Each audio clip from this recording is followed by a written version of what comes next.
La Super League Formula, une idée assez particulière dans le paysage du sport automobile. Ouais, je vais parler un petit peu de foot. Enfin de foot. Il y a du foot dedans, quoi.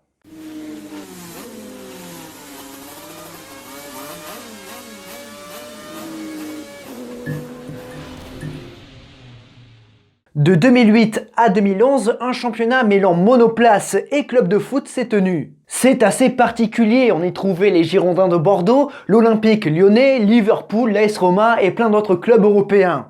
Mais pas qu'européens, mais surtout européens. D'où vient cette idée? Quelle est l'histoire de ce championnat assez mystérieux et pour ne pas se le cacher non plus, pas très sérieux dans le paysage du sport auto, et comment ça fonctionnait? Bref, voici la Super League Formula.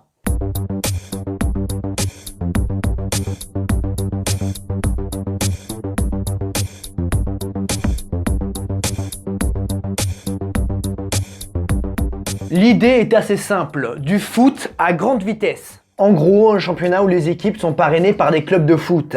Jusque-là, c'est assez évident. Associer deux mondes bien différents.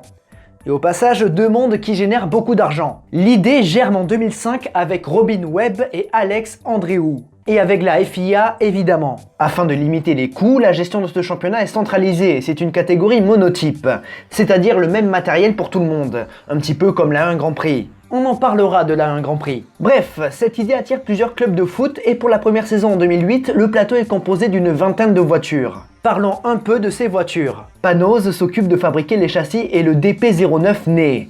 Pour ce qui est du moteur, Ménard Competition Technologies fournit des V12 4 litres 2 de 750 chevaux pour 750 kg, donc en rapport poids-puissance de 1. Ouais, c'est pas mal. Et enfin, Michelin est le manufacturier de pneus unique pour le championnat. Ce sont des voitures aux performances intéressantes.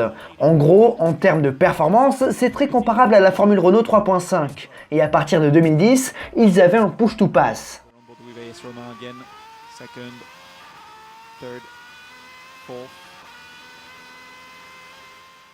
C'était assez brut de décoffrage et d'après les pilotes, c'était sympa à piloter. Et avec un gros bruit quoi, fallait que ce soit spectaculaire pour attirer du nouveau monde vers le sport automobile.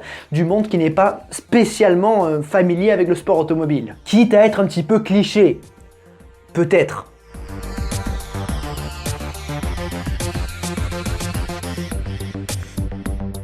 Alors, il faut savoir que c'était un petit peu le bordel et rares sont les pilotes qui ont fait toute une saison dans la même équipe. Voire même toute une saison tout court. En 2008, il y avait 18 clubs de foot engagés et ces derniers étaient gérés par des équipes plus ou moins renommées en sport auto.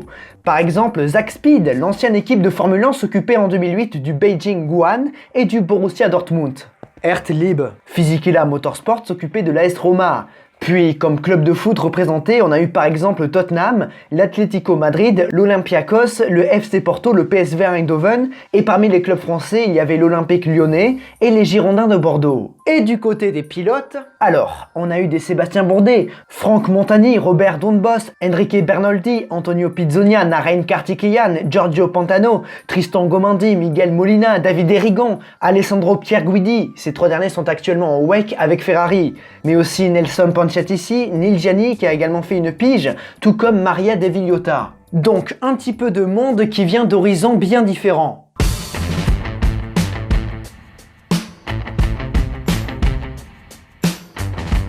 Le format était un petit peu spécial. Le samedi, les essais et les qualifications, et le dimanche, 2 courses. Jusque-là, ça va, mais le format des qualifications était très particulier. Les voitures sont séparées en 2 groupes et les 4 plus rapides de chaque groupe se retrouvent en quart de finale.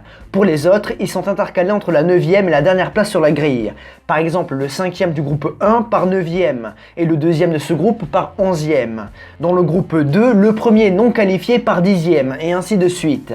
Pour les quarts de finale, on prend le premier du meilleur groupe face au 4e du groupe le plus lent. 1 contre 1 sur un tour, le perdant par 8e. Puis pareil pour les autres quarts de finale. Au terme de ces derniers, on a la grille de la 5e à la 8e place. Puis ce sont les demi-finales. Le vainqueur du premier quart de finale rencontre le vainqueur du 4e quart de finale. puis le vainqueur du deuxième face au vainqueur du troisième, ce qui détermine la troisième et quatrième place sur la grille. Et enfin, on a la finale avec les deux vainqueurs des demi. Le gagnant prend la pole, l'autre part deuxième. Imaginez ce format en Formule 1 aujourd'hui. Remarque, je préfère largement ce format plutôt que des courses sprint. Justement, pour les courses, elles durent 45 minutes.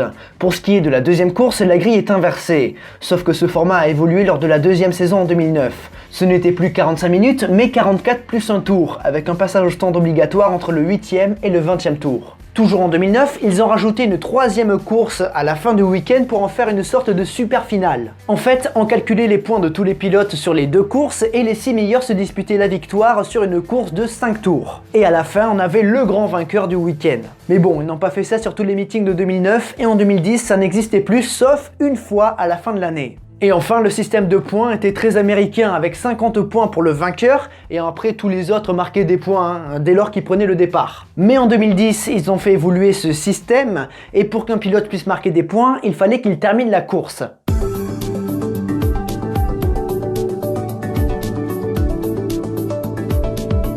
La première saison en 2008 s'est surtout tenue en Europe, entre Donington, Nürburgring, Zolder, Estoril, Vallelunga et Jerez.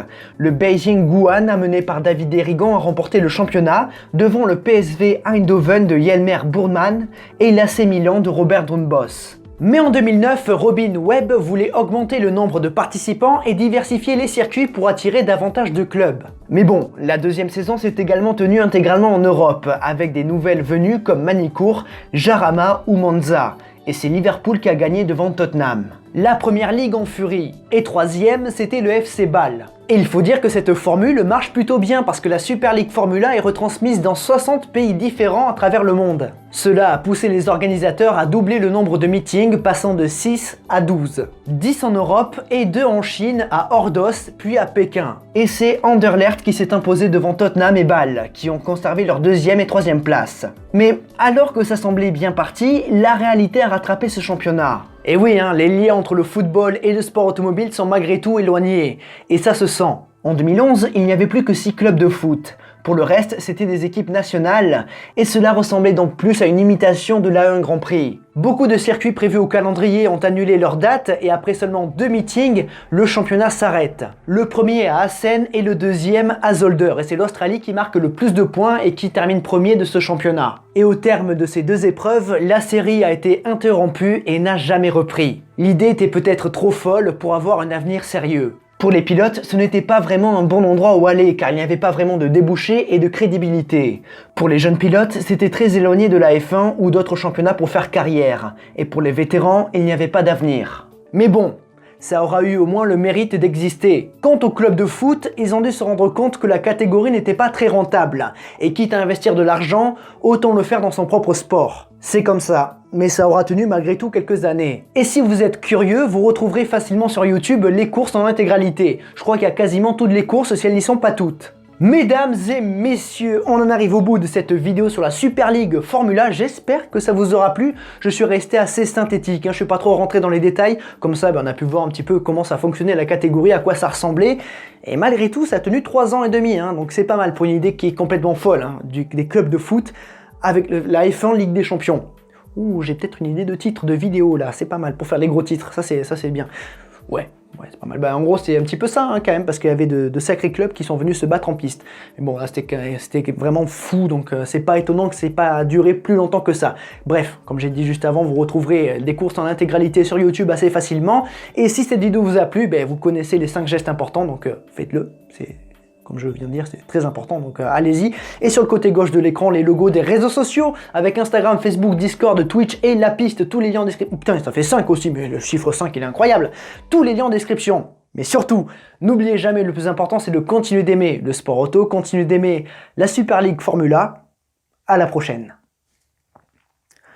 2 semaines sans tourner de vidéo, et je fais de la merde. Vous, normalement, vous l'avez pas vu parce que le montage, heureusement que ça existe. Déjà, sinon, je ferais pas ce métier. Mais parce que je vous jure, j'ai fait que de la merde. J'ai répété n'importe quoi, j'ai dit des phrases qui n'ont aucun sens, qui n'existent pas. Je suis nul. Mais bon, ça, au final, je m'en suis sorti. Pourquoi je vous dis ça? Vous n'avez pas besoin de savoir tout ça. Mais bon, au moins, on est transparent, la vérité, tout ça, on est... Bref, des bisous.